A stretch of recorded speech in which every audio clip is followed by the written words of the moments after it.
ನಮಸ್ಕಾರ. ಕೋಶ ಫೈನಾನ್ಷಿಯಲ್ಸ್‌ಗೆ ಸ್ವಾಗತ. ಇದು ಅಕ್ಟೋಬರ್ 9, 2025ರ ಪೋಸ್ಟ್ ಮಾರ್ಕೆಟ್ ವರದಿ. ಇಂದು ಸೆನ್ಸೆಕ್ಸ್ ಆಪ್ಷನ್ ಎಕ್ಸ್ಪೈರಿಯಿಂದ ಮಾರುಕಟ್ಟೆ ತುಂಬಾ ಅಸ್ಥಿರವಾಗಿತ್ತು.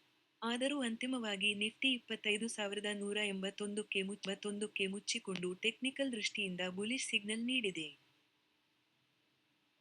ಕೋಶ ಫೈನಾನ್ಷಿಯಲ್ಸ್ ವಿಶ್ಲೇಷಣೆಯ ಪ್ರಕಾರ ಮುಂದಿನ 1-2 ವಾರಗಳಲ್ಲಿ 300-400 ಪಾಯಿಂಟ್ಗಳ ಏರಿಕೆ ಸಾಧ್ಯತೆ ಇದೆ. ಟಿಸಿಎಸ್ ಫಲಿತಾಂಶಗಳು ಸರಾಸರಿ ಮಟ್ಟದಲ್ಲಿದ್ದು, ಐಟಿ ಕ್ಷೇತ್ರದ ದುರ್ಬಲತೆಗೆ ಹೋಲಿಸಿದರೆ ಇದು ಉತ್ತಮ ಪ್ರದರ್ಶನವಾಗಿದೆ.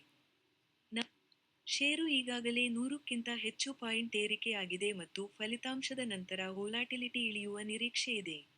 ಟಾಟಾ ಕ್ಯಾಪಿಟಲ್ ಐಪಿಒ ಕಡಿಮೆ ಸಬ್ಸ್ಕ್ರಿಪ್ಷನ್ ಪಡೆದಿದ್ದು, ಅದಕ್ಕೆ ವಿರುದ್ಧವಾಗಿ ಎಲ್ಜಿ ಎಲೆಕ್ಟ್ರಾನಿಕ್ಸ್ ಐಪಿಒ ಬಹಳ ಹೆಚ್ಚು ಓವರ್ ಸಬ್ಸ್ಕ್ರೈಬ್ ಆಗಿದೆ. ಇದು ಮಾರುಕಟ್ಟೆಯ ಆಕ್ಸಿಸ್ ಬ್ಯಾಂಕ್, ಎಚ್ಡಿಎಫ್ಸಿ ಬ್ಯಾಂಕ್ ಮತ್ತು ಐಸಿಐಸಿಐ ಬ್ಯಾಂಕ್ ಫಲಿತಾಂಶಗಳು ಪ್ರಕಟವಾಗಲಿವೆ. ಅಕ್ಟೋಬರ್ ತಿಂಗಳ ಜಿಎಸ್ಟಿ ಕಲೆಕ್ಷನ್ ಉತ್ತಮವಾಗಿರಲಿದೆ ಎಂಬ ನಿರೀಕ್ಷೆಯಿದೆ. ಇದರಿಂದ ಮಾರುಕಟ್ಟೆ ಸಕಾರಾತ್ಮಕ ಧೋರಣೆಯಲ್ಲೇ ಮುಂದುವರಿಯಬಹುದು. ಒಟ್ಟಾರೆ, ಕೋಶ ಫೈನಾನ್ಷಿಯಲ್ಸ್ ದೃಷ್ಟಿಯಲ್ಲಿ ಮಾರುಕಟ್ಟೆ ಎಚ್ಚರಿಕೆಯ ಬುಲಿಶ್ ಹಂತದಲ್ಲಿದೆ. ಎಫ್ಐಐ ಚಟುವಟಿಕೆ ಮತ್ತು ಜಾಗತಿಕ ಪ್ರಭಾವಗಳ ಮೇಲೆ ಕಣ್ಣು ಇರಿಸಿ. ಇದು ಕೇವಲ ಶಿಕ್ಷಣಾತ್ಮಕ ಉದ್ದೇಶಕ್ಕಾಗಿ ಮಾತ್ರ, ಹೂಡಿಕೆ ಸಲಹೆಯಲ್ಲ. ಧನ್ಯವಾದಗಳು. ಮುಂದಿನ ವರದಿಯಲ್ಲಿ ಮತ್ತೆ ಭೇಟಿಯಾಗೋಣ.